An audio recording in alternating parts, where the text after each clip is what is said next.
On weed. Wrestling on weed. Wrestling on weed. Wrestling on weed. Wrestling on weed. Wrestling on weed. Wrestling on weed. Wrestling on weed. Wrestling on weed. Wrestling on weed. Wrestling on weed. Subscribe today. Otherwise, we're gonna have a problem.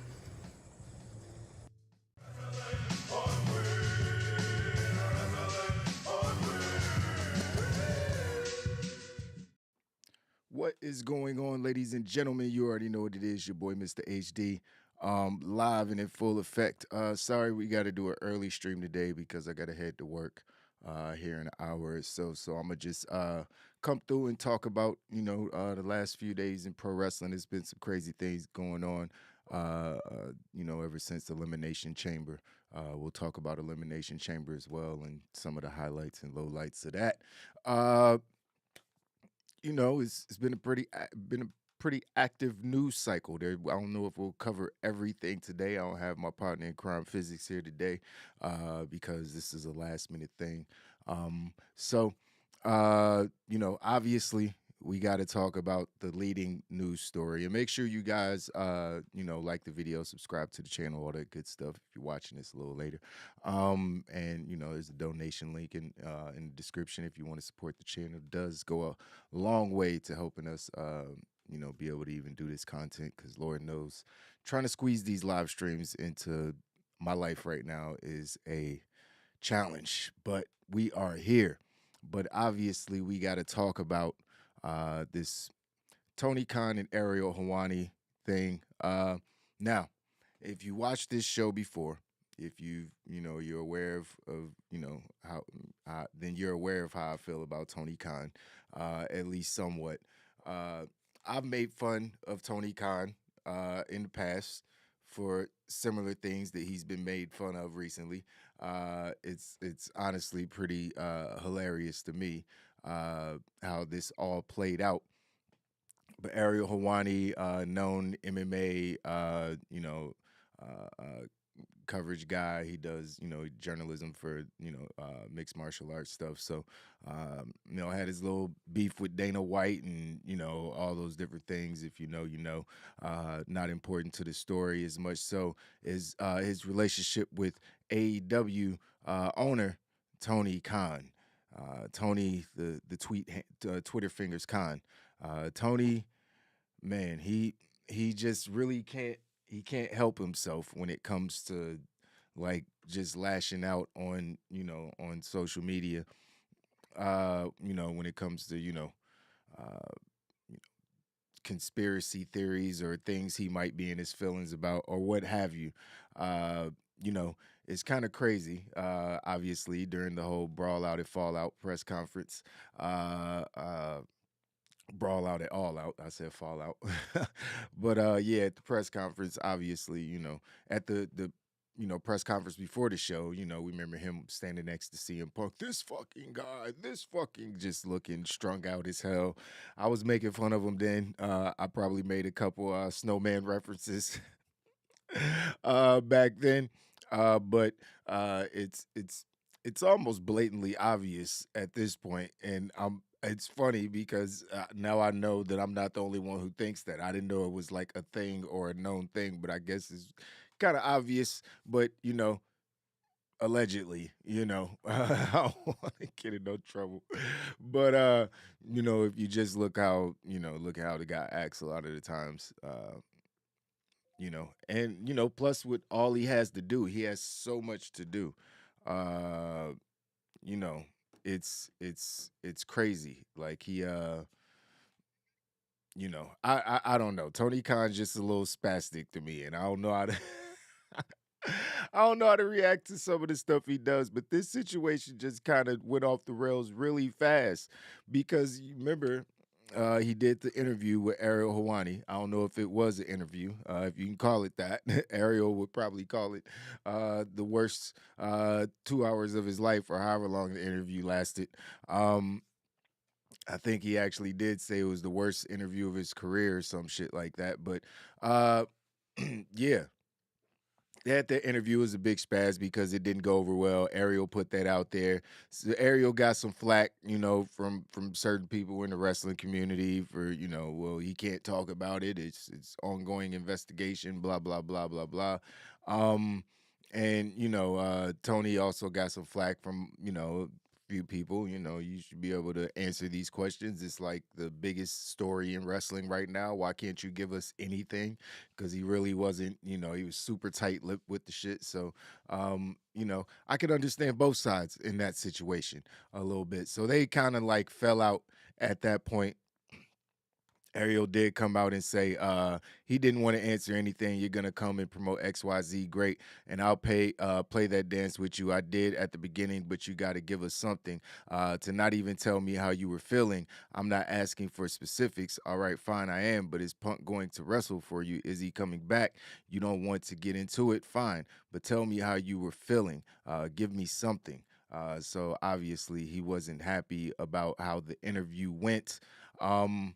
Now, Ariel Helwani popped up at Elimination Chamber this past weekend. He was doing like some hype man stuff in the crowd and doing a pre-show and all that good stuff. And Tony Khan during the show, because clearly he watches WWE's program. Clearly he's watching Monday Night Raw. He's helping their ratings, clearly. So he tweeted during the show, Ariel Helwani, you're a fraud.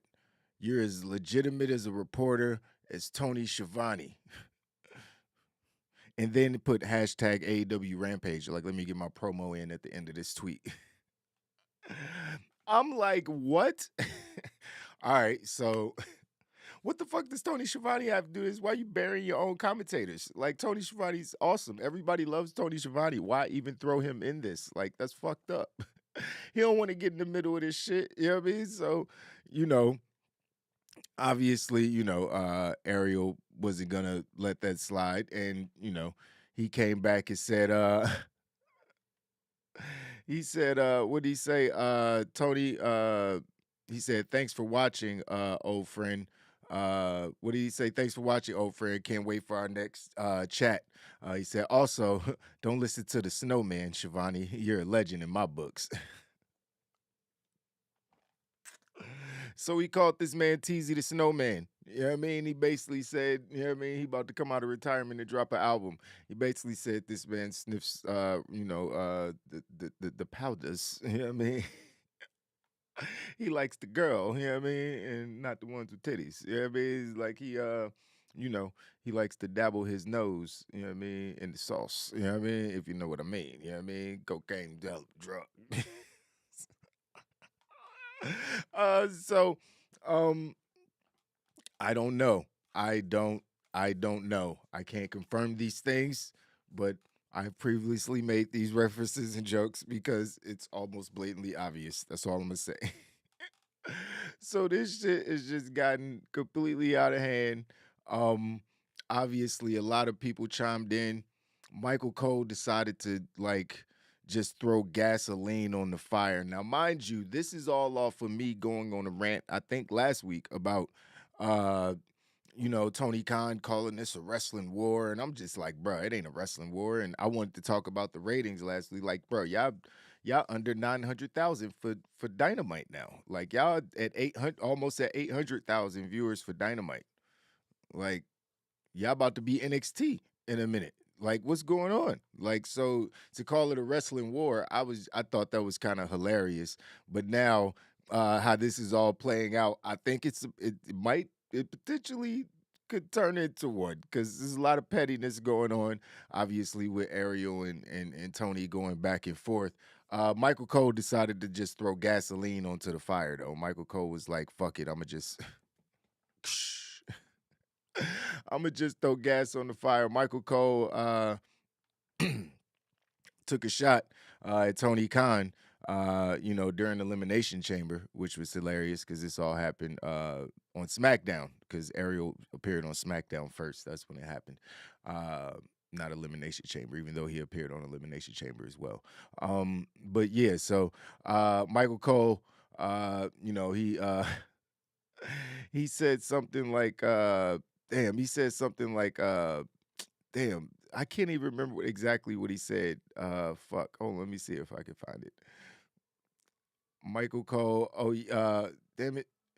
Oh yeah, he said on your right there's George St. Pierre, one of the greatest MMA stars of all time. On the left, the unbiased, renowned combat sports journalist Ariel Helwani, who asks all the hard questions whether you want to answer them or not.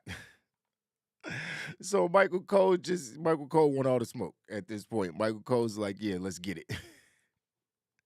Fuck Tony Khan, fuck AEW, fuck TNT, fuck TBS. Michael Cole is drawing the battle lines because Ariel Wani after he had sent that tweet, Tony Khan says was like good luck with that unbiased journalism. It's like, bruh, he's not a. I mean, I guess because he interviewed Triple H and he asked him a bunch of hard questions about the Vince McMahon stuff and blah blah blah, but. Triple H ain't the boss. You know what I mean? Triple H wasn't the boss. Triple H don't call the shots. At the end of the day, Vince McMahon still the dude you're asking the questions about is the one calling the shots. So I can almost understand Triple H being like, go ask him. Go get it. See if you can get an interview with Vince. Stop asking me. You know what I mean? It's not my business. I'm just doing my job. Whereas Tony Khan, like, he's the boss. He runs everything. He knows everything that's going on. So he might have wanted to divulge a little, at least something, especially if you just be asked how you were feeling. So obviously, I mentioned before, their beef stems, goes back a few months now since all that stuff.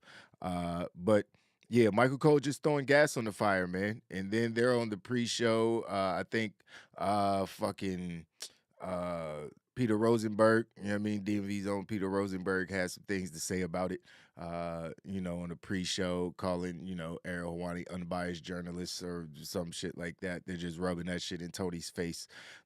So maybe there is a wrestling war. Because we remember, if you remember, depending on how long you've been watching wrestling, this stuff was happening with WCW and WWF were going at it. This is how the stuff started. Like WCW is literally giving away pre-tape Raw fucking episodes. They were giving away spoilers and all that shit for the pre-tape Monday Night Raw episodes just to be petty, to try to shit on their ratings. And this is when 10 million people were watching wrestling, so it wasn't even really needed. That Eric Bischoff was just super petty and trying to beat Vince McMahon, which he ultimately failed at. He succeeded at it. You know what I mean? I don't want to take that away from him. He was number one for like 84 weeks or something. Like, I gotta give him that. You know what I mean? But you ultimately lost. You know what I mean? So, this shit has been going on, and that was the Monday Night Wars. That was a wrestling war. Now the shows aren't battling each other on this, in the same time slots, per se, like the Monday shows were back in the day. I would be interested to see how it would work if that happened. I don't know if there's enough lapsed wrestling fans for that to happen, but. The shows are competing, trying to, even though AEW is sinking in the ratings. And I've complained about it before. I think Tony Khan is hurting this company. Obviously, Vince McMahon hurt WWE in many ways, but, he was able to, skate past a bunch of shit for 30 years until, the company's now worth billions of dollars and he could sell it and go off into the sunset or jail, whichever. Makes the most sense. But it's a well operated machine. They don't even want him there. You know what I mean? He's forcing himself to be there. It can run without him perfectly fine. AEW obviously has only been around for 3-4 years, so it's not the same. If Tony Khan fails, the company could just disappear and fold at any moment. It's a little different. It's a tricky situation. I don't know if it's an actual war because even WWE's worst ratings are better than AEW's best ever ratings. So it's like, is it a war yet? I don't know if we could really call it that. And AEW is going backwards, while WWE has the best storyline in professional wrestling in years going on right now. And it's been going on for 3 years, where AEW started out reminding us what long-term booking felt like. You know what I mean? With Hangman and Omega and CM Punk and MJF and all these different long-term storylines, well thought out storylines. Now it's just like a bunch of matches, good ass matches, but just it's a bunch of matches. You know what I mean? And WWE has kind of developed a story over 3 years that no one knew was going to be what it is right now. So a war potentially, but not yet.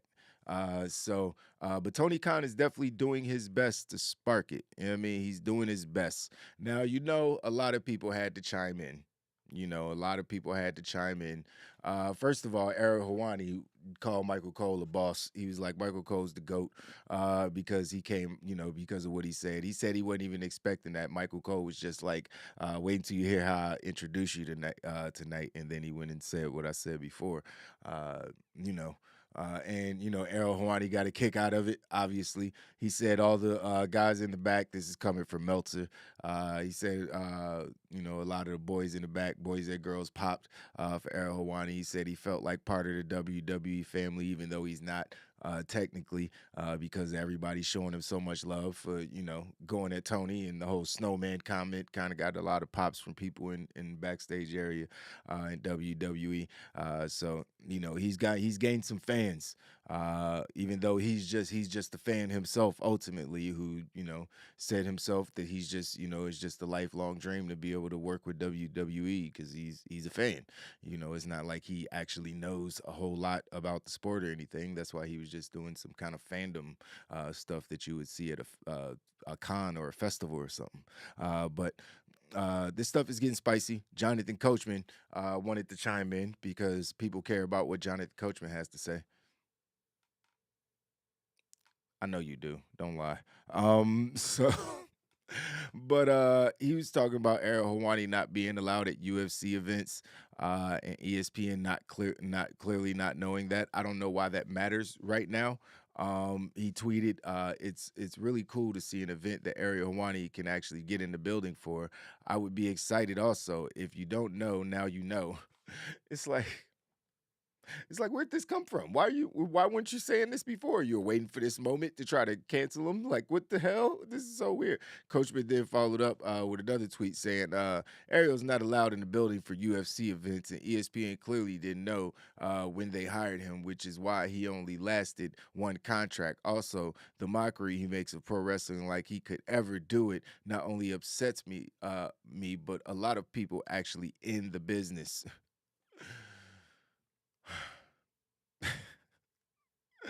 Sounds a little bitter. Sound a little bitter, coach. You sound a little bitter, coach. I mean, I'm just saying, coach, you got bullied by The Rock and got wedgies and you made a mockery of men all across the world. Like, shut up. What are you talking about? You were literally a clown character your entire career. No one ever took you as a serious character. What is he talking about? Making a mockery of the you could ever do. You could barely do it. That's why you doing commentary. I mean, I can't wrestle either, but goddamn, it's like this gatekeeping shit is so weird, man. Like you can't, I mean, I don't. He obviously said he's a fan. Like we all know, wrestling is staged. I don't like to call it fake because the shit hurts. I ain't never done it, but it obviously hurts. People get hurt. Like you seen Sami Zayn's back after Elimination Chamber. Like shit hurts. Like gravity is gravity at the end of the day, and they wrestle on wood. So it's. I ain't doing no fucking flips and dives onto wood, you know what I mean, with springs under it. I'm good, you know what I mean? It's like, that's why we didn't become professional wrestling. So, the shit is real. It's just staged athleticism, physical athleticism. So, I don't like calling it fake, even though I'll call it fake in jest sometimes, I know what it is though. And, I'm sure Ariel Helwani is the same. I'm pretty sure he knows that wrestling isn't real. So it's like, what is this, coach? You sound like the bitter ex-girlfriend that wants to try to chime in on something when he's going through something with another girl. Like, that's so weird. Like, just relax. Just fucking relax. So, You know, um, there were some other people that chimed in. Eric Bischoff chimed in. I don't even know if what Eric Bischoff says matters that much, but I guess it kind of does. He has his podcast and all that stuff. He had his thoughts on Ariel Helwani. Uh, and Tony Khan calling him a fraud or whatever. He said, I was disappointed to see that. Look, I've heard a lot of the same rumors, and I've heard them from people that are in AEW, to be blunt, and I don't want to put any stock in them.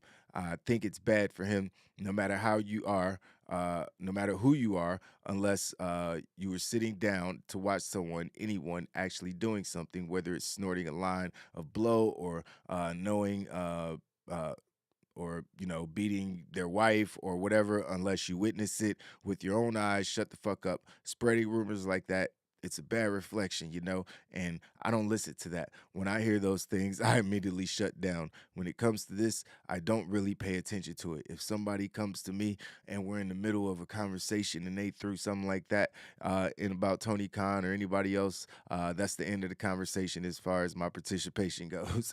I won't be rude about it. I won't get up and walk away or confront someone, but in terms of actually paying attention or engaging in further conversation, I changed the subject at that point. It's just bad.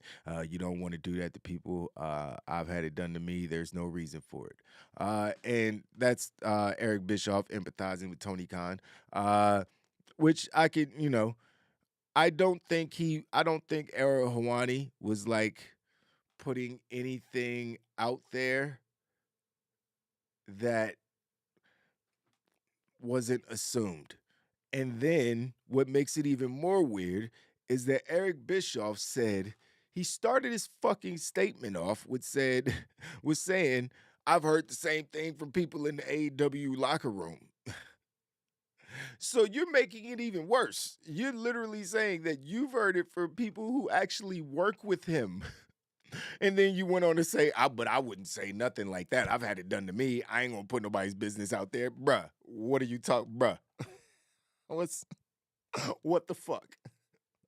Is nobody making sense of that? Like, this is what I'm saying. Eric Bischoff, you can't really listen to him because he's putting himself over he's like Booker T, but at least Booker T's like, well, I can't even say he's always funny about it or nice about it either, but Eric Bischoff just feels like a slime ball every time he speaks. You can't be like, yeah, I shouldn't do this to people, but right after I did it to somebody. That shit was weird.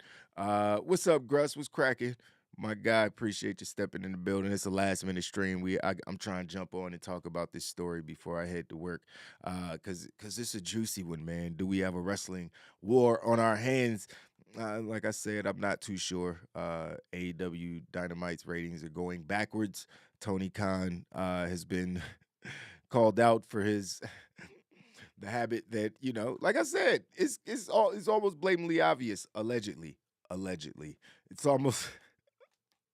This fucking guy, like, come on, bro. If you're gonna tell me that man wasn't juiced, it's like, I don't know what to tell you. How is he running the Jaguars AEW Rampage? He just did a fucking trademark for another fucking show potentially called Collison. Because these niggas can't spell. They got. It was supposed to be Collision, I think, but it's definitely not Collision. The trademark, I looked at it, it said Collison. I was like, that's not right. I was like, so what's that? Is that the name of a street that a wrestler?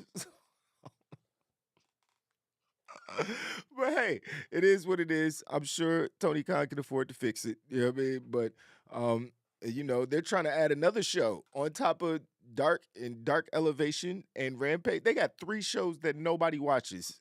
And they trying to add another one. This is what happens when you sign too many wrestlers and everyone's complaining that they're not being used properly, even though you promised them that they would be used properly. People would be backstage and catering to WWE. Honestly, they probably rather be backstage in WWE, doing nothing if they're gonna be in a wrestling company and not be being used. You know what I mean? At least you getting the big bag, and your company's not being ran by a potential Snowman. whatever that means, allegedly. You know what I mean? Don't be coming for me. But but yeah, man, this shit is all crazy. So it's like I don't know where this story is going. I'm sure there'll be some more fallout. I'm sure that, we'll get some more Ariel Helwani retorts, and Tony Khan can't keep his Twitter fingers away from his phone. So I'm sure we'll get some more outbursts from Tony Khan. And I just hope he doesn't implode his own company, man, because we seen it happen in the past with people who had habits, allegedly, and be successful for a certain amount of time, and then ultimately things turn bad. uh you know you're bad, okay. so, so I don't know, man.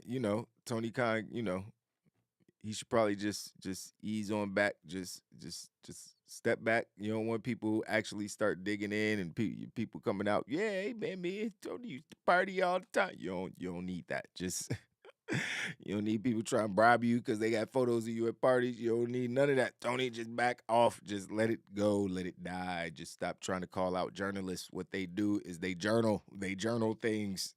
They look for things. That's like the last people you want to like actually beef with is a fucking investigative reporter or some shit like that. So you probably just let that go, Tony. But yeah, I just wanted to chime in on that. We got a couple other news topics. Mercedes Monet is your new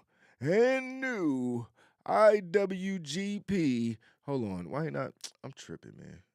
I got this shit and I ain't even using it. Hold on, let me see. Here we go. And new IWGP Women's World Champion, Mercedes Monet. I could do that professionally, right?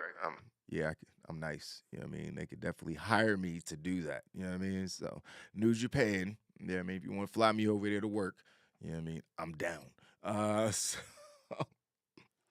but yeah, Sasha Banks, the former Sasha Banks, the woman who walked out on WWE and decided to carve her own path in the annals of wrestling history. That word is funny. But but she is the new IWGP Women's World Champion, beating Kairi Sane in a great match that I caught highlights of. Man, they did some great spots. There was some suplexes on the fucking ring aprons and shit. Mercedes went through a table and shit.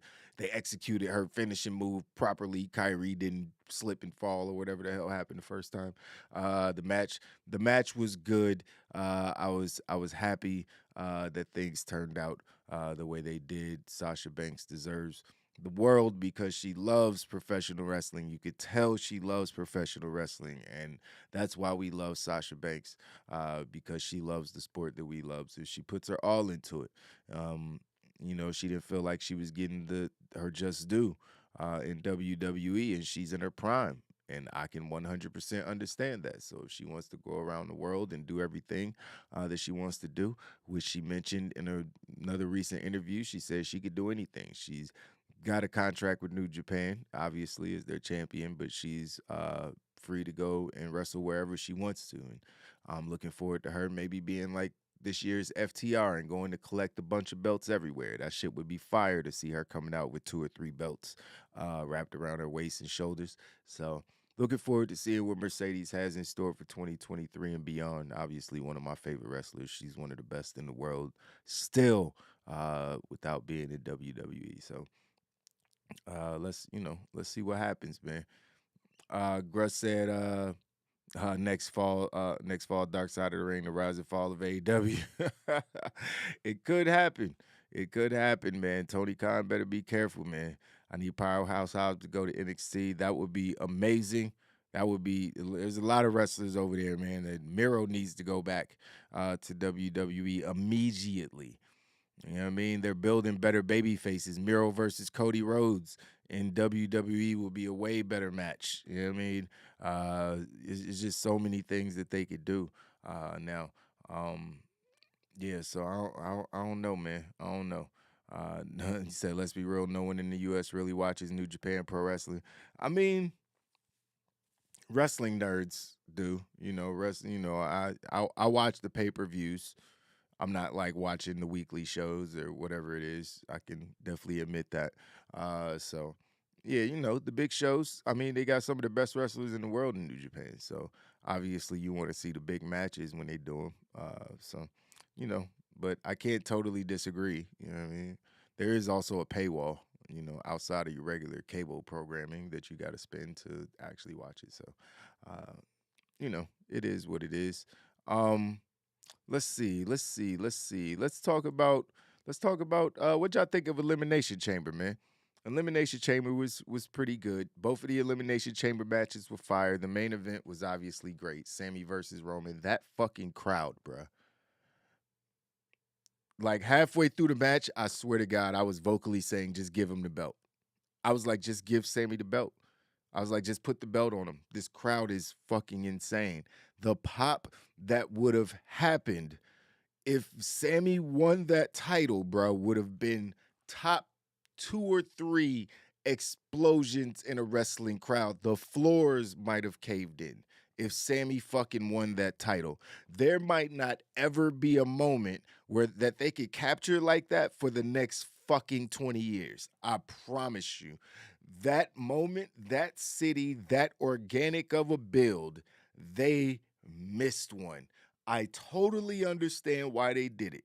I totally get it. It was the plan. It's what you wrote down. It's in the books. Cody versus Roman. I get it. Roman can't lose before WrestleMania. It's have 900 days. That's just stupid. I get it. I 100% understand. Stick to the script. But Lord have mercy. That pop in that moment would have been one of the most epic experiences of all time. People would have been shedding fucking tears. They were crying anyway because he lost, but they would have been the man. I can't even. It would have been like when the Cubs won the World Series after 100 years or whatever the fuck it was. When the Cavs won the fucking championship after never having one with LeBron. It would have been crazier than that. It would, man. Sami Zayn winning in Montreal, winning that title, beating Roman Reigns at Elimination Chamber with that crowd chanting "Fuck you, Roman," and Sammy, Sammy, Sammy as loud as they could for an hour straight. How else could how who's ever gonna do that?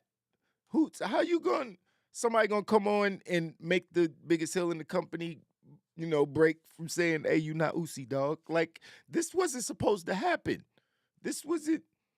None of this supposed. This was accident. Like these moments are like moments in time that you can capture or you can squander.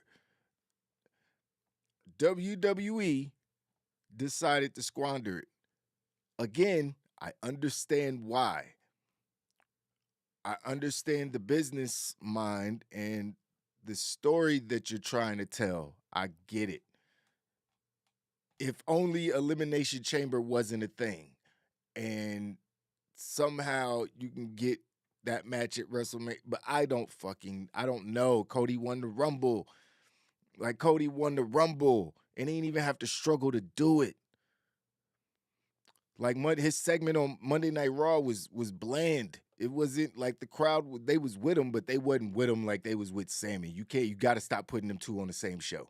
It's starting to become obvious now. You know what I mean? At first it was like Cody rooting for Sammy, but now that Sammy done lost, people like, nah, fuck that. We still want Sammy.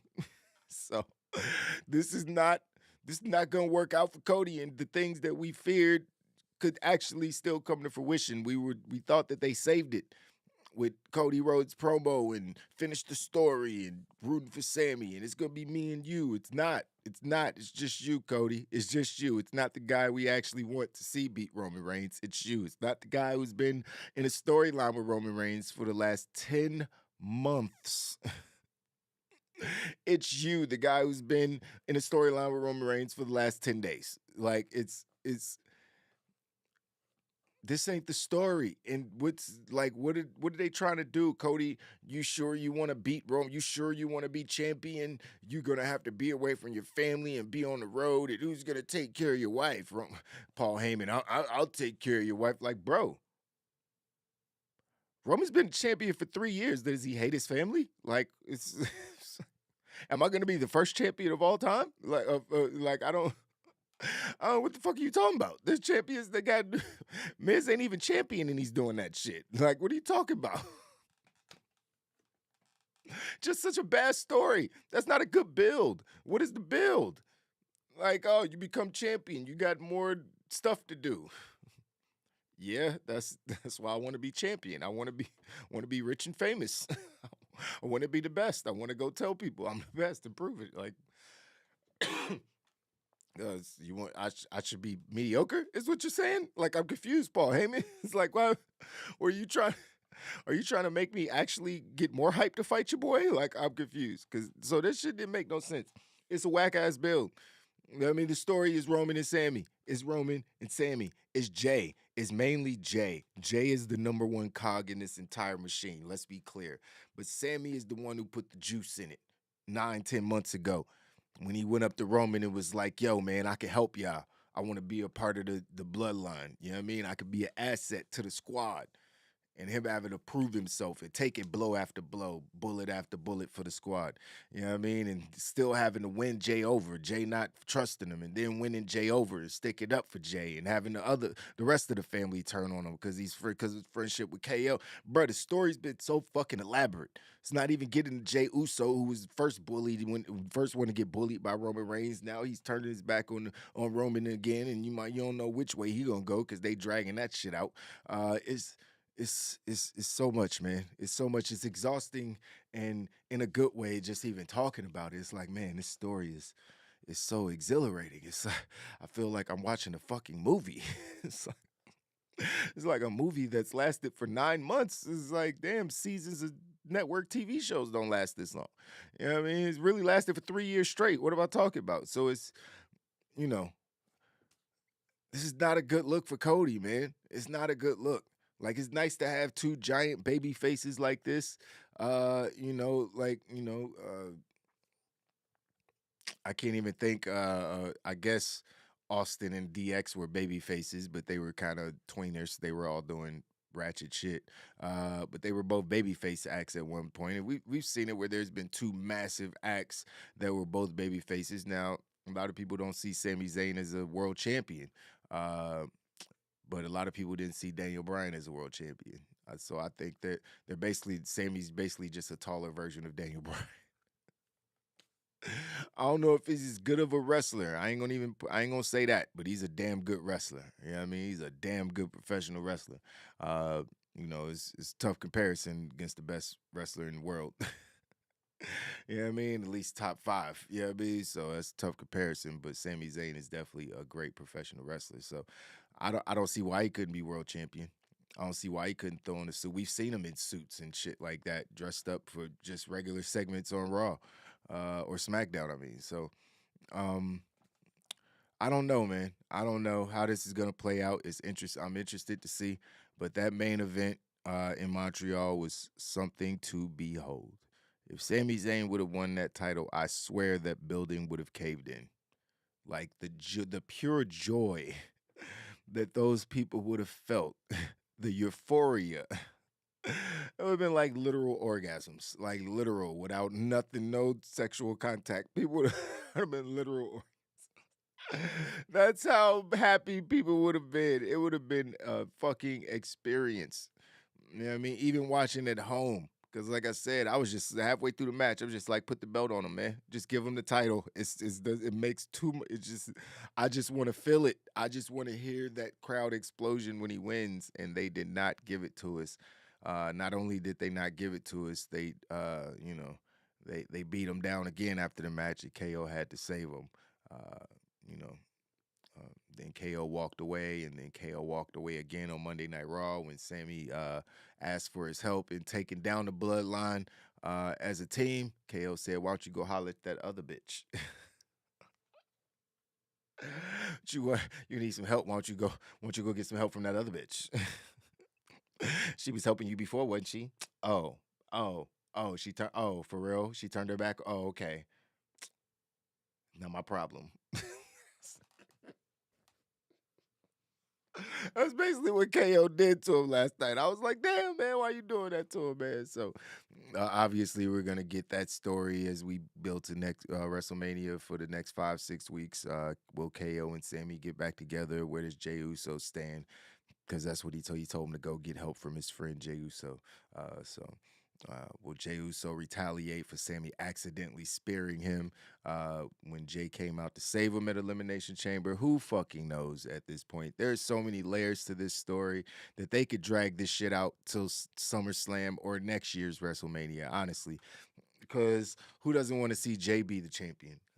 I'm fine with Jey becoming the World Heavyweight Champion. Him and his brother on opposite sides of the tribal chief, like him going up against the tribe. He deserves it. He's the one who started all this shit. Like Jay's acting and in the beginning of this shit when there was no fans in the crowd and putting on a acting performance the way he did, and Roman doing what he was doing, just becoming a heel for the first time, a true heel, the cool heel. Like it was phenomenal from the very fucking beginning. You know what I mean? We did not know it was going to end up here. So, I'm excited to see where this shit goes, man. Gruss said, I called the Sammy Oos movement months ago, for sure. Definitely. People act like I was crazy. Nah, man, I mean, you definitely said some things about I think we were all, I don't know if I knew it was going to be this big. You know what I mean? The dude just kept building on it and building on it and being funnier and funnier and throwing himself in the line of fire to try to prove himself, just uber baby face stuff, and it worked, man. It worked like a fucking charm. So, you know, I want to see Sammy become champion. Like I was saying, I want to see Jay become champion. I want to see Sammy become champion too. It's just so many different directions they could go with this. Obviously, the tag team match could happen. It looks like that still might be the case with Sammy and KO going up against the Usos. Maybe that's why he speared Jay on accident. They're gonna tell that story. Jay won't be able to get over that, even though it's obvious. You could just watch it back and see that it was an accident. So that doesn't make really much sense, but they might do that. Who fucking knows? Tag team titles are beneath Sammy now. I don't think they're beneath Sammy. Not if he does them with his best friend. Like if he wanted tag titles with R-Truth, I'd be like, okay, this is fucking stupid. This fucking stupid. Why is he tagging with R-Truth to get him, just put a belt on him? That's dumb. But him beating the Usos for the tag team shit, like they beat his ass. Like Jimmy's been beating his ass. Jimmy was fake friends with him forever. And the second Roman said turn on him, Jimmy just, start beating his ass. Jay, could feel some way about him spearing him, like I said, and after coming out to help him and protect him, because obviously Jay feels some type of way because Jay's been through all the shit Sammy's going through. So, you know, I don't think they're beneath them. It just has to be right. The Jay thing complicates things because it feels like Jay should be on Sammy and Kevin's side. You know what I mean? It feels like we should get like a 3-on-3 match with Roman, Solo, and Jimmy versus KO, Sammy, and Jay. That's what it feels like right now. Honestly, 3 versus 3 match. You know what I mean? With everybody involved. And guess who's still on the outside looking in? Cody Rhodes. So it's like he's just being like wedged into the shit. It's just like, take him. We know you like him. No, take him in this story. We're not gonna put him somewhere else.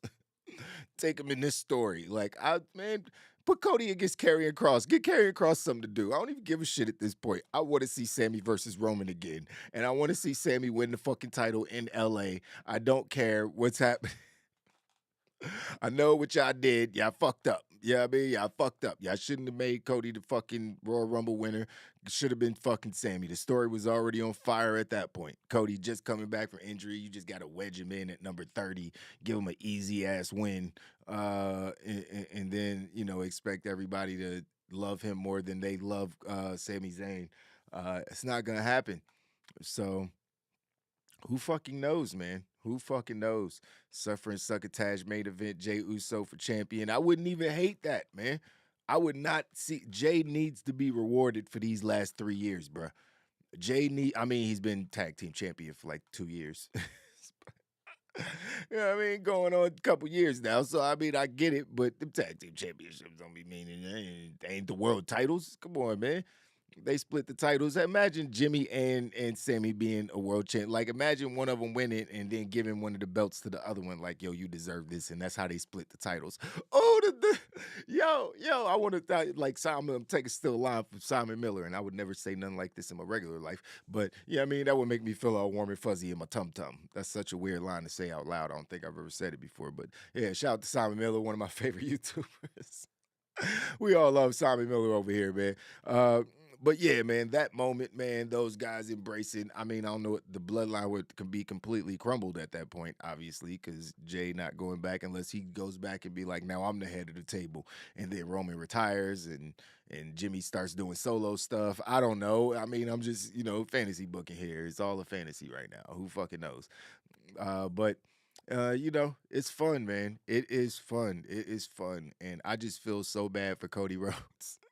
I feel so bad for Cody Rhodes because he's great. He's great. One of the best storytellers, one of the best promos, one of the best wrestlers. You know what I mean? Going today. He has everything. You know what I mean? Everything. The fact that he could be, that great and have that lisp. You know what I mean? Just shows, you know what I mean? Like, you can barely even tell he got it anymore. Like, he trained himself so well to be able to speak on the mic and be a professional, somebody, you know what I mean, you can listen to and, be like, yeah, that's a champion. You know what I mean? He is that guy. But we want Sammy. Sorry. Sorry, Cody. We want Sammy. You know what I mean? So, that's just my thoughts on it. I get it. Why they doing it? I understand. You put yourself in this position. You know what I mean? I don't feel sorry for them because they put themselves in this position. Cody should not have won the Royal Rumble the way that he did. You pre-announced him. Why is he coming out at number 30, getting the easiest road to the Rumble against Gunther, your IC champion? People were literally rooting for Gunther at the end of that shit. He was in there for over an hour. Cody come in at number 30 and beat him. He was the first one in. It don't feel right. That's not some babyface shit. Should have brought Cody out at least like number 25, number 26. Make him fight some people. Have him in the ring with Logan Paul and do some shit and smack Logan Paul around because everybody loves seeing that happen. You know what I mean? Do rest him up like, I don't know. He should have came in at like 15, honestly. He should have had a fight from underneath. He'd been gone for this long. Like, people ain't really got to see him wrestle. They haven't got to see him wrestle at all for like 7 months. So why not have him come in and him do the fucking hour-long, Cody should have been out at like number 7 and won the shit. You know what I mean? It's like, I don't know, man. So that didn't help. His promos got him back in the game because, like I said, he's great on the mic. But nothing he's doing is going to overshadow what Sami Zayn is doing. So it is what it is. I'd rather see Cody Rhodes in an IC title match than the main event with Roman. Facts. Cody versus Gunther would be fire. We already saw it at the end of the Rumble. It was fire. If we can get that for 30 minutes, Cody would be mish meat. You know what I mean? He would probably look like he went through a meat grater, but hey, that's what we want to see. You know what I mean? Come through, get that chest chop for 30 minutes. You know what I mean? Instead of 5 minutes at the end of the Rumble. You know what I mean? Against a guy that everyone actually loves. I know he's a heel, but everyone loves Gunther. So it's like, I don't know, man. I don't know. Jimmy the Snake Uso. Yeah, Jimmy's definitely a snake, man. He's a fake friend, man. He's a fake friend. I'd rather see Cody. Yeah. Agreed. But yeah, and like I said, we pretty much talked about everything that was important on Monday Night Raw, except for I know Russ being in the chat probably wants to. We're being trolled. Let's just go ahead and put that out there. We're being trolled because there's no way in hell Triple H, but maybe Triple H isn't. If this actually happens, Vince McMahon is definitely back in control of creative because on last night's Monday Night Raw, this motherfucker MVP pulled up on the screen backstage and was like, yeah, what you did against Bobby Lashley, Lesnar, you're a coward. You had to resort to low blows to beat Bobby Lashley. And that's why the 7 foot whatever Amos is challenging you for a match at WrestleMania.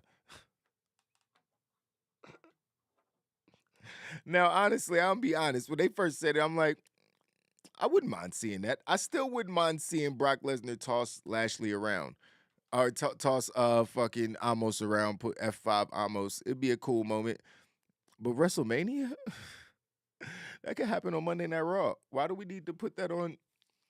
That's gotta be a troll, right? They gotta be doing Lashley and Lesnar the way it ended. It ended with a low.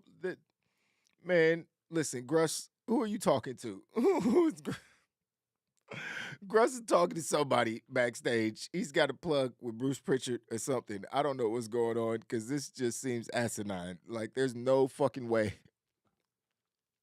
Lesnar is about to take Amos seriously when he wouldn't take John Moxley or Dean Ambrose seriously in a match. Like, what are we doing here? What's happening? What's this? No, he's not the future. He's not the now. He's not the future. He's big. He's tall. That's it. Amos isn't terrible though. He can run the ropes, which is always important for a big guy, being able to run the ropes clean. He's got a couple moves. I like his finisher. You know what I mean? Remind me of Great Khali or whatever. Like, I'm not mad at Amos. You know what I mean? But he's not like he's the greatest wrestler. You know what I mean? He definitely shouldn't be cutting no promos. That's why he's got MVP there. Great promo himself. So I don't hate it. I just don't love it. You know what I mean? I don't hate it. I just don't love it. It's just a little weird. I don't know how to feel about it. But there was some backstage news from Monday Night Raw because Trish Stratus was apparently backstage. Now, obviously, they've been setting up a 3-on-3 match for like the last month. It's so blatantly obvious if you pay attention to things and the news outlets and the dirt sheets and all these things. There's a new Twitter account called Worked Wrestling, WRK. I don't know, it's spelled weird. But yeah, they've been releasing a lot of backstage news. They've clearly got some plugs back there. And they've been mentioning that they broke that Lita was backstage and she was going to be appearing. They talked about Trish also possibly appearing, but the first time Trish didn't appear up when they said she would. And they called a little flack for that. They also said that she was going to be appearing on Monday Night Raw last night. Called a little flack for that, but then it came out because Sean Ross Sapp confirmed that Trish was actually backstage and that creative plans had changed with the storyline. Now, we saw Becky Lynch come out and bring Lita out during Bailey and Damage Control's Ding Dong Hello segment, which was whatever. The only thing I laughed at during that segment was her making them walk through the door. That shit was funny. She's like, "You gonna come in here? You better walk through the door." They actually walked through the door. I actually chuckled when that happened. But you know, I'm cool with Lita coming back. Lita can still go, just like Beth Phoenix. Those ladies haven't really lost it at all. And I mean, shit, last time we saw Trish Stratus, she's a fitness model. She can still do her thing as well. So as long as there's no injuries, these ladies they have the experience.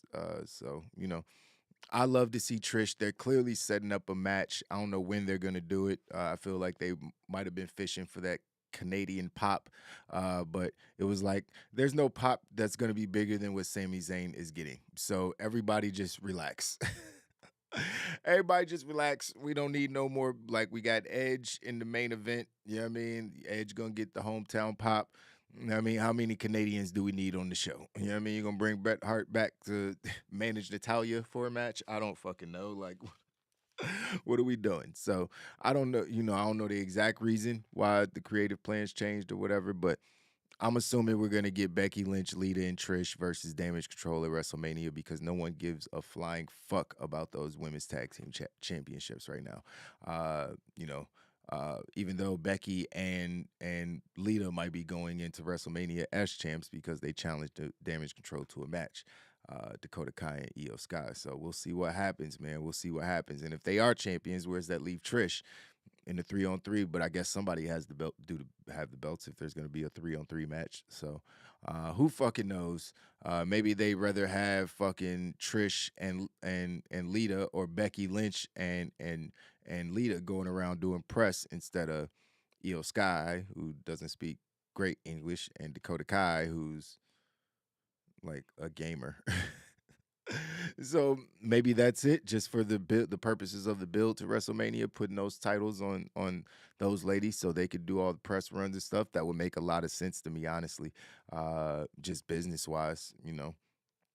So who fucking knows, man? But I do want that 3-on-3 match because there's a lot of star power there. You got Becky, Bailey, Trish, and Lita in the same match. Then you got two young upstarts that are getting the rub. You know what I mean? It just all makes sense. You got like literally three generations of wrestlers. You know what I mean? So even though Io's been wrestling for a long time, but you know, so yeah, you know, interested to see where these things go, man. Yeah, so Monday Night Raw was Monday Night Raw. Austin Theory did defend the U.S. Championship against Edge. Finn Balor interfered at the end, cost Edge the title.